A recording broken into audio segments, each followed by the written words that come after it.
to me, therefore, go and make disciples of all nations, baptizing them in the name of the Father, and of the Son, and of the Holy Spirit, and teaching them to obey everything I have commanded you. And surely I am with you always to the very end of the age. Sabi ng Lord, yung authority, yung power, binigay niya sa atin. Ngayon, isinasalin niya yung authority and power sa mga disciples.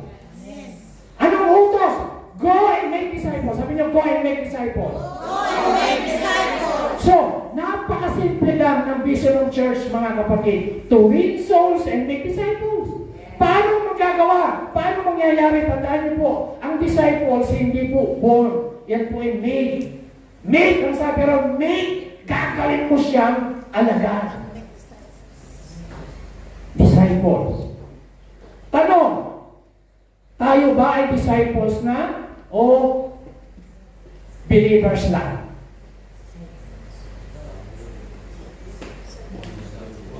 Lahat ng mananampalataya, taas ang kamay.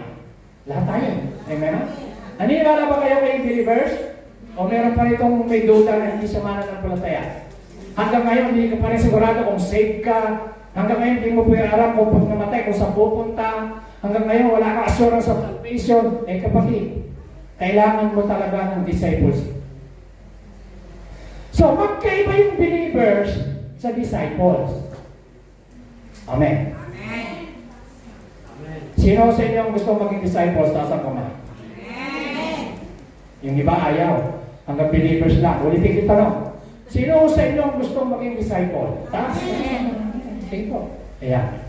Alam niyo ibig sabihin ng disciples? Followers of Christ. Learner. Disiplinado. Kristiyano. Tagasunod. Kaya ang sabi ng Bible, tingnan niyo po, teaching them to obey. Nung last Sunday, ang turo ni Joy, obedience. So, habang ikaw ay sumusunod, ang dapat mong ituro daw sa kanila, turuan mo silang sumunod. Amen? Kasi po, kahit anong gawin natin sa church, na pag-aaral, kahit po anong gawin po nating teaching, ang kailangan kasunod niyan, application, pagsunod. Kaya ang sabi ng Panginoon, turuan mo silang sumunod. So kaya kung kaming mga pastor, mga leader, tinuturuan namin kayo kung paano tayo makasusunod sa kalooban ng Panginoon. Amen? Amen. At may pangako ang Diyos, kapag ginawa natin yun, sabi niya, and surely I am with you always to the very end of the age, na hanggang sa uli-ulihan, kasama natin ang Panginoon. So mga kapatid, tandaan niyo po, magkaiba yung believers sa disciples. Amen? Sa Book of Acts, pag nagbasa ka ng Bible, especially sa chapter 6, verse 1, ang sabi ron, and the number of the disciple increased. Verse 7, ang sabi ron, and the number of the disciple increasing rapidly. So, hindi sinabi ron na, and the number of the members. So, mga kapatid, listen, ang church, hindi po dapat magparami ng miyembro, dapat magparami ng disciples. Amen. Yes. Hindi lang po sapat yung maging believers ka, dapat maging disciples ka. Ulitin kita lang, sino sa inyo gusto maging disipulo ni Kristo? Amen o ba? So, kailangan magpa-disciple ka. Kailangan may mag-disciple sa iyo. So, yung 12 disciples ni Jesus Christ, meron siyang 12 disciples, meron pa po siyang 70 disciples, at meron siyang 3 inner core, Peter, John, and James.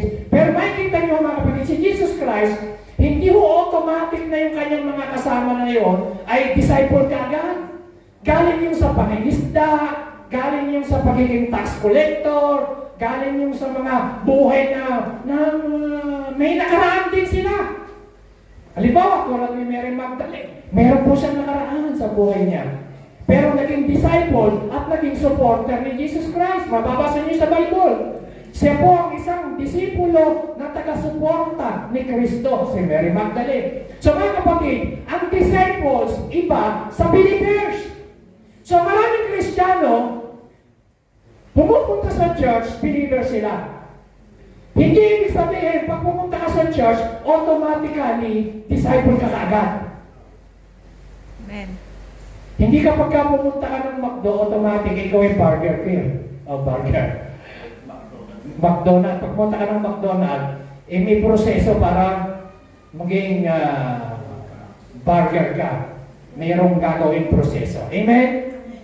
Ay ganun din po. Hindi ibig sabihin believers ka, automatic, dahil nauupo ka dyan, dahil nag-worship ka, nagtataas ka ng kamay, ikaw ay automatic magiging disipulo ka. No! Nagkakamali po kayo. So, meron po tayong kailangan mga kapatid. Ito po, maintindihan. Bilang pastor, kaming mga pastor, dapat maintindihan nyo ano ba ang objective namin. Ano ang layunin namin? Bakit kayo pupunta sa church? At bakit kami? Ano ba ang gawain namin? Basahin niyo po. Jeremiah 3:15. Basahin niyo po. And I will give you shepherds according to my heart, who will feed you with knowledge and understanding. So, ang gawain po ng pastor, makinig kayo, nakikinig po ba tayo? Amen. O inaantok na tayo? Wala pa. Ano oras na ba?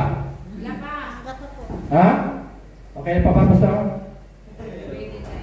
Okay, matatapos na po tayo. After 1 hour. Amen.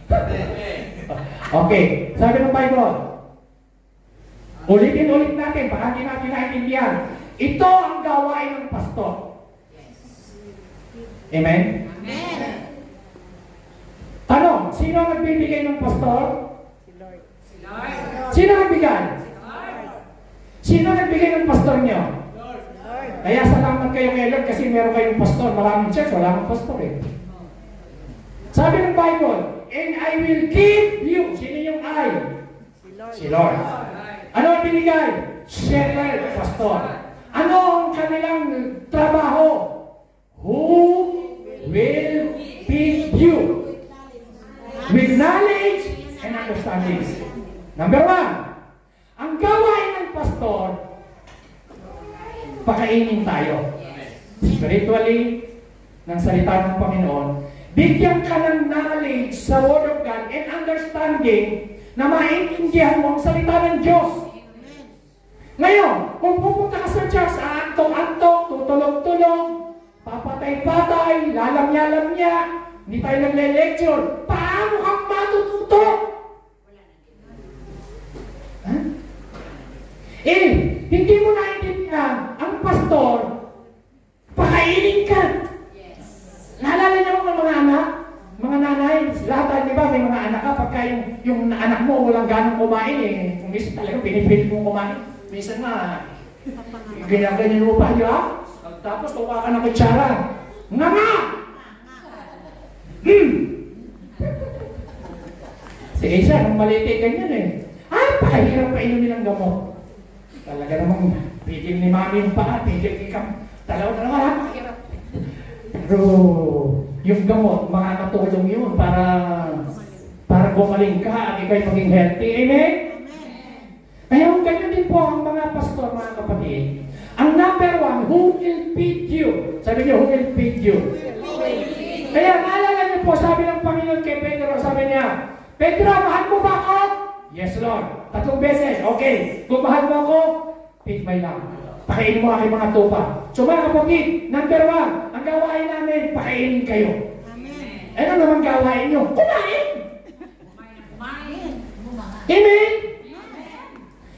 Kahit napakaraming pagkain, nasubukan niyo po ba na pumunta ng isang, yung all yung na daming pagkain? Buffet. Tapos pumunta ka na, ganyan, wala akong gana. Busog ako. Wala akong ganang kumain. Ganyan, minsan may mga ganyan sa church eh. Oy, meron tayong activities. Wala akong gana. Oy, meron tayong seminar. Wala akong gana. Paano kung tataba? Paano kung magiging healthy? Paano kung lagi kang walang gana? Kailangan magkaroon ka ng gana sa Word of God. Sabi ng Bible, desire the Word of God, the spiritual milk, so that you may grow up into your salvation. Amen! Para natin si Lord. So, kailangan i-desire mo ang salita ng Diyos. Magkaroon ka ng gana. Amen! Kailangan mga kapatid. At kaya ho, alam nyo, imagine, tingnan nyo ho. Imagine nyo kung yung pastor nyo, ako, kung si Pastor Philip, kung nagtuturo, sabihin namin, wala kaming ganang mag-preach. Ano mangyayari sa inyo? Puro kayo malnourished. Di ba? Di ba? O, mamamayat kayo spiritually, hindi kami mag-aaral ang papakain sa inyo. Pero, yung mga pastor, lumuluhod, nagpupuyat, nananalangin, nag-aaral, kahit may trabaho, kahit nagsasakripisyo, tapos ikaw naman, pupunta sa niyo, luluhod. Kumusta ka na? Tapos taas natin. Ang nagpapamit, let's worship the Lord. Ganyan pa tayo. Malat na yun. Let's give our best to worship God. Ang kapatid, pag ganyan ginagawa natin sa church, ewan ko lang kung ikaw i-bless ng Lord pagka ganyan. So, alam nyo, ang mga napagpapala, kinakailangan, yung ginagawa mo, samahan mo ng passion, at ginagawa mo yan because of your love to God. Dahil mahal mo ang Panginoon. Amen! Alam nyo mga kapatid, kaya kami naglilingkod sa kabila ng aming mga sakripisyo, marami kaming naririnig. Hindi kami umaayaw kasi, una, mahal namin si Lord. Pangalawa, mahal namin kayo. Amen! So yan po ang vision is to love God and to love others. Ang basihan, kaya ikaw nag-aaral ka, nagpe-pray ka, umaating ka ng prayer meeting na kung minsan wala kang inaabutan, okay lang yun. Andyan si Lord. Napupunta ka sa church, nagsisimula na, late silang lahat, okay lang yun. Andyan si Lord. So, nagpapagamit ka sa Panginoon, nagsasakripisyo ka, nagpapractice ka, okay lang yun. Nakikita ng Diyos lahat ng iyong ginagawa. So, ang sabi ng Bible, God rewards faithfulness. Amen! Pag nakita ng Lord na ikaw ay tapat, nananatili ka, may tao, wala, ginagawa mo ang isang bagay for the glory of God because of your love to God. Dahil mahal mo si Lord, mahal mo ang Panginoon, hindi ka mapapagod kahit ano man ang sabihin ng tao sa paligid mo. Amen! So, ang gawain mo ng pastor mga kapatid, pakainin tayo, magkaroon ka ng knowledge sa Word of God. Hindi lang yun, magkaroon ka ng understanding. Sabi nyo, understanding. Dapat po, naiintindihan nyo kung bakit kayo pupunta sa church. Sabi nyo ba, kadarating lang ni pastor na nervo na. Yes, dahil mahal ko kayo. Amen? Amen! Dapat naiintindihan nyo ang yung ministry. Bakit tayo nagtataas ng kamay? Bakit tayo nagko-communion? Bakit tayo nag-speak in tongues? Basahin niyo po, nandyan sa bulletin board, nakalagay yan. Bakit tayo nagpapalakpak? Nandyan yan. Ano bang vision ng church? Nandyan! Nakadikit sa ating wall. Tayo, dinadaanan lang natin. Yan na. Kasi pamilyar na tayo Sabi mo sa katabi mo, go back to God. Go back to your vision. Go back to your vision. Sabi mo, go back to your vision.